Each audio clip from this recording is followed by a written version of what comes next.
अस्सलाम वालेकुम। तो जी हमारे पास ये S201 की असाइनमेंट आ गई है। लास्ट डेट 5 है। इसके अंदर हमने ड्यू डेट के अंदर असाइनमेंट सबमिट करवानी है। फ़ाइल करप्ट नहीं होनी चाहिए, फ़ाइल कॉपी नहीं होनी चाहिए। इसमें हम क्या क्या चीज़ें हम यूटिलाइज़ कर रहे हैं, data type, variable, arithmetic and logic operator, expression solving. ये तीन चीज़ें तो नॉर्मल स्टेट प्रोग्राम में हो जाती हैं। इफ़ स्टेटमेंट करनी है, रिपीटेशन, स्ट्रक्चर और फंक्शनिंग। इन तीन चीज़ों के अलावा ये बल्कि एक दो तीन चार पाँच, ये पाँच छः जो चीज़ें लिखी हुई हैं, इनके अलावा अगर आप प्रोग्राम लिखते हैं सिंपल, तो आपको उसके नंबर नहीं मिलेंगे। ये आपने लाजमी यूटिलाइज़ करने हैं अपने प्रोग्राम के अंदर। तो चलें जी नेक्स्ट चलते हैं। तो ये हमारा प्रोग्राम आ गया। राइट C++ program to prompt the user to enter the scale and then print the employees basic pay, house rent, allowance and total pay by using a function. यानी कि फ़ंक्शन के ज़रिए हमने सैलरी प्रिंट आउट करवानी है। Function के ज़रिए ही हमारा हाउस रेंट आएगा और यूटिलिटी अलाउंस जो है, ये सारा कुछ हमारा फंक्शन के ज़रिए प्रिंट आउट होगा। ठीक है, तो हम आ जाते हैं ज़रा इधर अपने कोड ब्लॉक के अंदर। मैं प्रोग्राम सारा नए सिरे से लिखूँगा, वैसे तो मैंने लिखा है। और यहाँ पे हमने आप प्रोजेक्ट ऑन करते हैं। यहाँ पे हम जाएंगे कंसोल एप्लीकेशन में। मैं कोड ब्लॉक यूज़ कर रहा हूँ, आप इसको यूटिलाइज़ कर सकते हैं, या डेव C++ आप कोई भी यूटिलाइज़ कर सकते हैं। यहाँ से C++ यूज़ कर लिया। यहाँ पे मैं जी सॉल्यूशन के नाम से एक फ़ोल्डर बना लेता हूँ और इसको मैं नेक्स्ट कर देता हूँ और ये मैं फ़िनिश कर देता हूँ। तो ये मेरे पास, ये हमारे पास मेन CPP फाइल आ जाएगी। इसके अंदर अब हम अपना असाइनमेंट बनाने स्टार्ट करेंगे।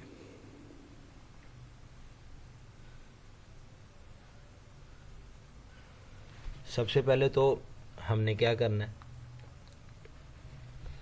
ये जो दो चीज़ें हैं इनकी हमें रिक्वायरमेंट नहीं है, इनको हम ख़त्म कर देंगे। और इसके साथ हम अपनी क्वेश्चन फाइल जो है उसको ओपन कर लेंगे। यहाँ पे हमें वेरिएबल क्या चाहिए, स्केल, सैलरी, हाउस रेंट और यूटिलिटी अलाउंस का।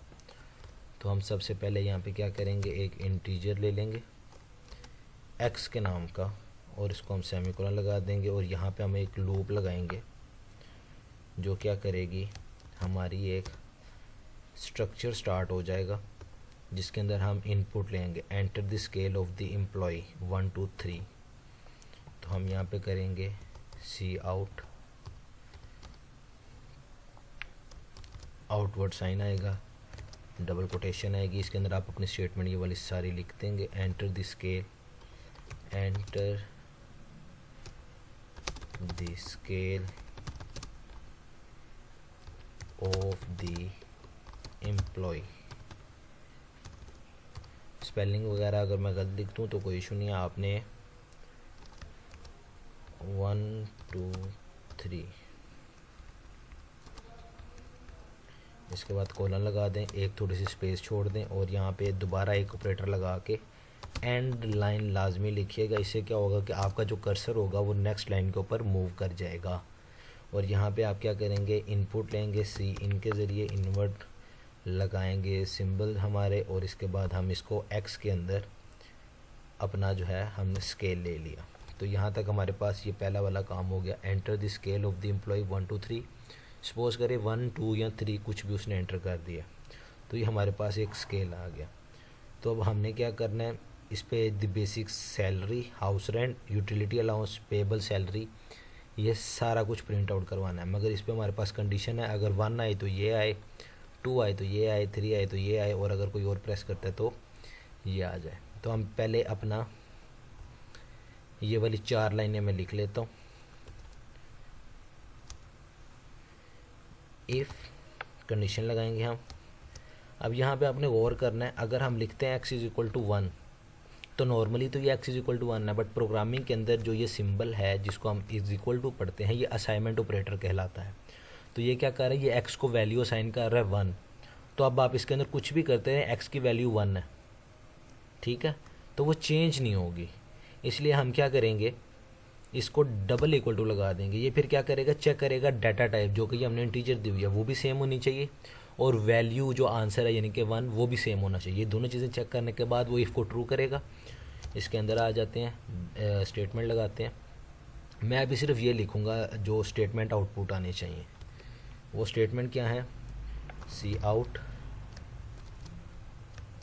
दी बेसिक सैलरी इज़, स्पेस दे लेते हैं, कोलन लगा लेते हैं, कॉलन लगा लेते हैं, फिर एक स्पेस दे देते हैं और कोटेशन ख़त्म कर देते हैं। इसके बाद आपका आंसर आना है। आंसर क्योंकि मैं अभी लिख नहीं रहा इसलिए मैं इसके बाद डायरेक्ट एंड लाइन लगा रहा हूँ और इसको मैं डुप्लीकेट कर लेता हूँ। मुझे ये कितनी दफ़ा चाहिए, मुझे 4 दफ़ा चाहिए और यहाँ पे हमें चाहिए जी हाउस रेंट, यहाँ पे हमें चाहिए अलाउंस, यहाँ पे हमें चाहिए नेट सैलरी। ठीक है जी। और मैं अब क्या करता हूँ, मैं इस सारे को डुप्लीकेट कर लेता हूँ, फिर डुप्लीकेट कर लेता हूँ क्योंकि मुझे ये 3 दफ़ा चाहिए। तो अब हम क्या करेंगे, यहाँ पे मैं एंटर कर लेता हूँ, सॉरी यहाँ पे एंटर हम करेंगे और यहाँ पे हम पीछे एल्स लगा देंगे। अब यहाँ पे हमने क्या चेक करना है, कंडीशन 2 होनी चाहिए। देन हमने क्या चेक करना है, 3 होनी चाहिए। यहाँ पे फिर आप एंटर प्रेस कर दीजिए, यहाँ पे एल्स लगा दीजिए। अच्छा, अब इनको अगर आपने बराबर करना हो तो आप कुछ इस तरीके से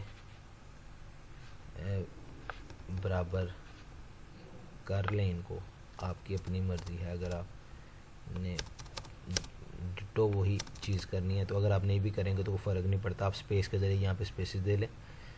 तो ये मेरे पास 1 2 और 3 हो गया। मैं इसको क्योंकि मैंने ये अलाइन कर दिया, मैं इसको कंट्रोल C करके कंट्रोल V कर देता हूँ और यहाँ पे भी मैं इसको कंट्रोल V कर देता हूँ। और अब यहाँ पे हमें एक और एल्स चाहिए, एल्स वो हमें क्या चाहिए, इनकरेक्ट रेंज। तो हम क्या करेंगे, यहाँ पे हम दोबारा इस तरह अपने पैरेंथेसिस लगाएंगे और यहाँ पे हम अपना कोड लिखेंगे सी आउट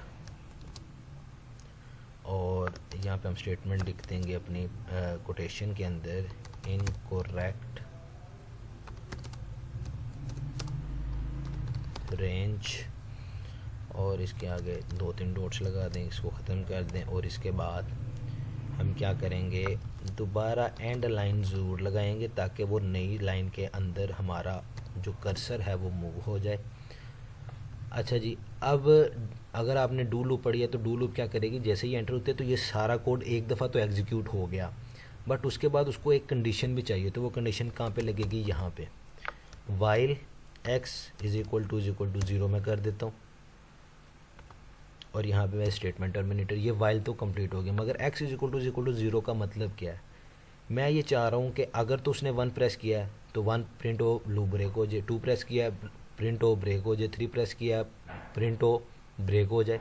लेकिन अगर एल्स आ जाता है तो हम क्या करेंगे, यहाँ पे x = 0 कर देंगे, यानी कि x को 0 वैल्यू असाइन कर देंगे। तो इससे क्या होगा कि ये हमारा लूप चलता रहेगा। इसको हम एग्जीक्यूट करके एक दफ़ा देख लेते हैं, अगर कोई एरर वगैरह आया हो। तो ये 1 पे एंटर किया तो ये देखें 1 के साथ आ गया, दोबारा करते हैं 2 के साथ, वो 22 हो गया। तो ये हमारा 4 वाला चेक हो गया, यानी कि 3 से ऊपर जाएंगे तो 2 प्रेस कर दिया, 2 पे भी आ गया हमारे पास। दोबारा एग्जीक्यूट करते हैं, सॉरी 3 के ऊपर करते हैं तो अभी हमारे पास वो सारा कुछ आ गया, बस आगे वैल्यूज़ लानी बाकी हैं। तो इसको दोबारा क्लोज करते हैं। अब आ जाते हैं यहाँ पे। यहाँ पे अब मैं क्या करूँगा, मैं एक फंक्शन बनाऊँगा सी आउट से पहले। यहाँ पे मैं एक इंटीजर वैल्यू लूँगा, इसको मैं नाम दे देता हूँ SA का कैपिटल के अंदर = सैलरी। और मुझे इसके अंदर जो वैल्यू सेंड करनी है वो सेंड करनी है x यानी कि 1। और इसको मैं क्लोज़ कर देता हूँ। और यहाँ पे जो इसका आंसर आएगा सैलरी x का, वो हम क्या करेंगे, साइन लगा कर यहाँ पे हम आउटपुट में दे देंगे। अब जब ये सैलरी x पे हम इसको मैं अगर एग्जीक्यूट करूँगा तो यहाँ पे एरर आएगा, क्योंकि ये सैलरी x क्या है ये प्रोग्राम को पता नहीं चलेगा। ये अब हम फंक्शन क्रिएट करेंगे, ये एरर आ गया। तो हम क्या करेंगे, हम सिंपली यहाँ पे आएंगे, डाटा टाइप लिखेंगे इंटीजर और ये डिटो हमारे पास आना चाहिए, कंट्रोल C कंट्रोल V। और x की जगह पे हमें दोबारा डाटा टाइप देनी पड़ेगी और यहाँ पे मैं वेरिएबल कर देता हूँ y, ब्रैकेट्स लगाई। अब यहाँ पे हमने करना क्या है, if y is equal to 1 तो हमारे पास रिटर्न क्या हो जाए, फर्स्ट वैल्यू सैलरी की क्या है 50,000 close. If y is equal to 2 तो हमारे पास रिटर्न क्या होगा 70,000। इफ़ यहाँ पे आप एल्स भी यूज़ कर सकते हैं बट कोई इशू नहीं है। If y is equal to 3 तो रिटर्न हमारे पास क्या होगा 90,000। ये होगा जी हमारे पास 90,000। ठीक है, अब ज़रा आप इसको एग्जीक्यूट करेंगे जब तो मैं सपोज करें 1 करता हूँ तो हमारे पास पहली वैल्यू आ गई। इसी तरह 2 प्रेस करता हूँ तो 2 की वैल्यू अभी नहीं आई क्योंकि उसके ऊपर मैंने अप्लाई नहीं किया हुआ, सिर्फ 1 के ऊपर ही किया हुआ है। ठीक है ना, यहाँ पे मैंने किया नहीं हुआ, तो मैं जब ये कंप्लीट कर लूँगा तो फिर मैं वहाँ पे भी कर दूँगा। अब इसके बाद आ जाते हैं हाउस रेंट के ऊपर। तो हाउस रेंट के लिए मैं यहाँ पे एक पहले लिख लेता हूँ इंटीजर रेंट। इसके अंदर मैं दोबारा एक वेरिएबल y ले लेता हूँ। आई होप कि आपने लोकल और ग्लोबल वेरिएबल पढ़ा होगा, कौन सा वेरिएबल कहाँ तक काम करता है और कहाँ पे काम नहीं करता। ये वेरिएबल लोकल है, ये इस एरिया में ही काम करेगा, इसके बाहर काम नहीं करेगा यहाँ पे, इसलिए मैं उसको दोबारा डिक्लेयर कर सकता हूँ। दोबारा y ले लिया। अब मुझे रिटर्न क्या करवाना है, रेंट। तो हम क्या करेंगे, यहाँ पे हम ट्राई करते हैं salary 1 sorry y divided by 100 multiply by 10।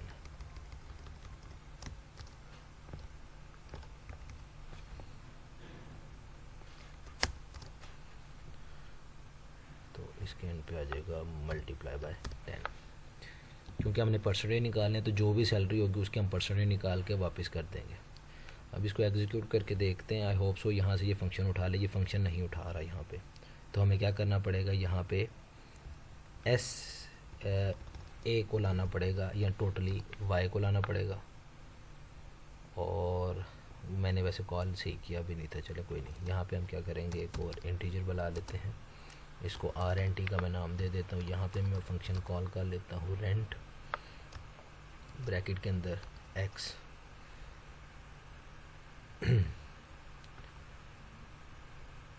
Execute करके देखते हैं। सॉरी, स्टेटमेंट टर्मिनेटर मिसिंग है। दोबारा एग्जीक्यूट करते हैं, इंट RNT, इसके ऊपर भी स्टेटमेंट टर्मिनेटर मिसिंग है, वो भी लगा देते हैं। तो एग्जीक्यूट करते हैं। ठीक है, हमने यहाँ पे लिखा नहीं हुआ तो यहाँ पे मैं लिख के देख लेता हूँ RNT के ऊपर क्या आ रहा है हमारे पास। RNT एग्जीक्यूट 1, अभी हमारे पास 0 आ रहा है। 0 क्यों आ रहा है, क्योंकि यहाँ पे x के उसके पास 1 जा रहा है। तो हम क्या करेंगे, यहाँ पे हम जो वैल्यू भेजेंगे उसके पास वो भेजेंगे SA, जो सैलरी हमारे पास आ रही है, ताकि वो सैलरी को कैलकुलेट कर सके। तो अब हम जब इसके ऊपर 1 एंटर करेंगे तो हमारे पास ये सैलरी आउटपुट में आ गई। अब इसके पास आ जाता है अलाउंस। तो अलाउंस के लिए मैं यहाँ पे एक और वेरिएबल लेता हूँ, ALW कह लेते हैं हम इसको। इसके ऊपर मैं अलाउंस एक फंक्शन क्रिएट कर लेता हूँ जिसके ऊपर मैं कोई भी वैल्यू सेंड कर देता हूँ। x बेशक सेंड कर दूँ, इससे फ़र्क नहीं पड़ता, क्योंकि वैल्यू वहाँ से हमें एक स्पेशल वैल्यू चाहिए होगी, जो कि मैं यहाँ पे अब फंक्शन लिख देता हूँ इंट अलाउंस। यहाँ पे इंट y दोबारा कर लेता हूँ, फंक्शन बनाता हूँ if y is equal to 1, allowance 3000, 5000, 7000, तो 1 है तो रिटर्न क्या करे 3000। If y is equal to 2, return क्या करे 5000 if y is equal to 3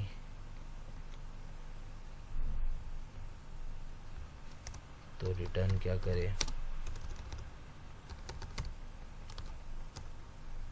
7000। I hope so यही है। हाँ, इसको हम क्लोज कर देते हैं। अब यहाँ पर हमारे पास अलाउंस आ जाएगा तो हम यहाँ पे अलाउंस को आउटपुट में दे देंगे। यहाँ पे स्टेटमेंट टर्मिनेटर आना है, यहाँ पे ALW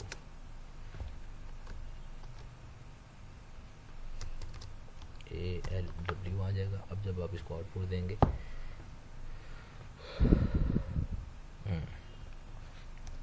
यहाँ पे हमें कुछ इस तरह करना पड़ेगा ताकि उसको डिफरेंशिएट हो जाए, और डिफरेंस नहीं कर पा रहा।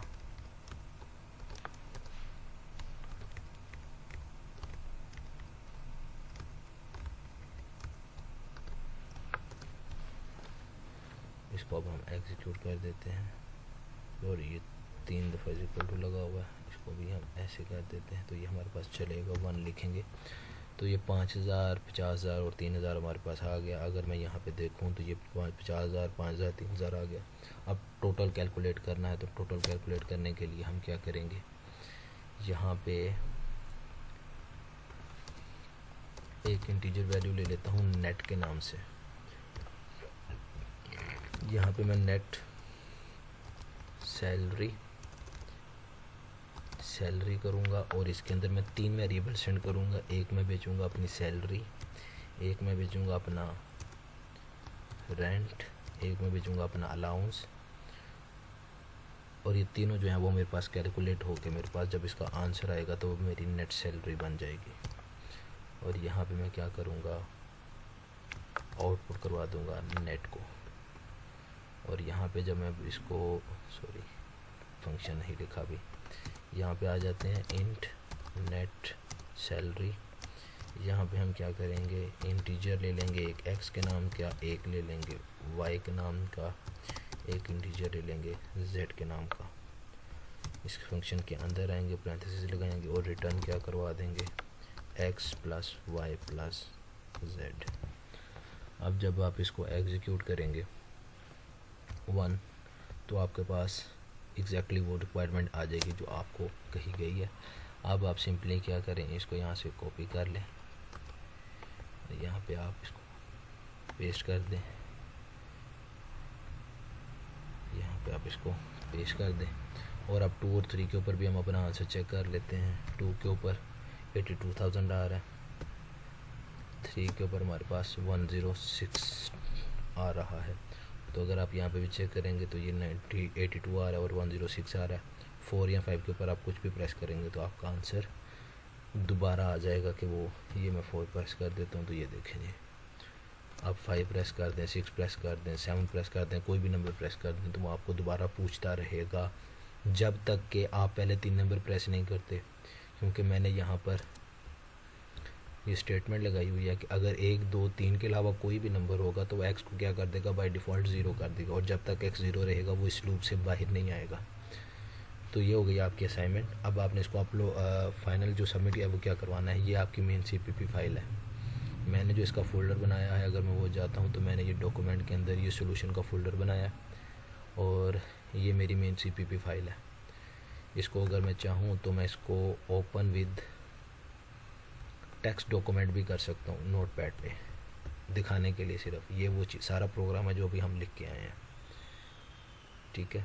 तो आपने ये वाली फ़ाइल जो है ये अपलोड करनी है, ठीक है। ये वाली फाइनल फ़ाइल है जो आपने अपलोड करनी है अपने असाइनमेंट में। एक दफ़ा अपलोड करके दोबारा डाउनलोड करके एग्जीक्यूट करके देख लीजिएगा। फ़ोल्डर की लोकेशन कैसे आपको पता चलेगी, जब आप यहाँ पे फाइल न्यू प्रोजेक्ट करते हैं, यहाँ पे कंसोल एप्लीकेशन करते हैं, गो करते हैं, और यहाँ पे ये देखें ये आपसे पूछ रहा है, मैंने डॉक्यूमेंट के अंदर स्टोर करवाया हुआ था। यहाँ से आप अपना फ़ोल्डर पाथ जो मर्ज़ी रख के जो नाम लिखेंगे उस नाम का एक फ़ोल्डर बन जाएगा और आपकी फ़ाइल वहाँ पे स्टोर हो जाएगी। Thank you. ये असाइनमेंट सिर्फ जो सोल्यूशन है सिर्फ डिस्कस करने के लिए है कि राउटिंग वगैरह कैसे होती है। बाकी जो बच्चे लेक्चर ले रहे हैं इस कैंपस के अंदर, उनको मैं सारा कुछ डिटेल से बताऊंगा क्या चीज़ कहाँ से कैसे राउट हो रही है। तो ये सिर्फ डिस्कशन जो भी की है इस पर्पज़ के लिए है कि आपको पता चल जाए कि असाइनमेंट सोल्व कैसे करनी है। तो अगर आप इसको डिट्टो कॉपी पेस्ट करके लगाएंगे तो आपके मार्क्स नहीं आएंगे, क्योंकि असाइनमेंट आपकी हेड ऑफिस में चेक होती है, और अगर उनकी नज़र में मेरी वीडियो आ गई, उनके पास एल्गोरिथम वगैरह सारा कुछ होता है, तो अगर वहाँ पे उनके नज़र में मेरी असाइनमेंट आ गई या वीडियो आ गई, तो फिर जो आप इसको कॉपी पेस्ट करेंगे आपको उसके मार्क्स नहीं मिलेंगे। इसको आपने समझ लेना है। बाकी आपने इसमें चेंजिंग्स क्या करनी है, आपने इसमें स्पेसिंग सेट कर लेनी है, आपने इसमें वेरिएबल नेम चेंज कर लेने हैं, स्पेलिंग को थोड़ा ऊपर नीचे कर लेना है, यानी कि मैंने ये सारा स्मॉल के अंदर लिखा हुआ है, आप इसको ज़रा सेटमेंट कर लीजिएगा, इसमें स्पेसिस ख़त्म कर दीजिएगा, इस तरह डिफरेंट करके, ये मैंने स्पेसिस नहीं दी हुई इनमें आप स्पेसिस दे दीजिएगा, थोड़ा अलाइन कर लीजिएगा प्रोग्राम को। तो बाकी जो है वो आपका प्रोग्राम ऑलमोस्ट यही है।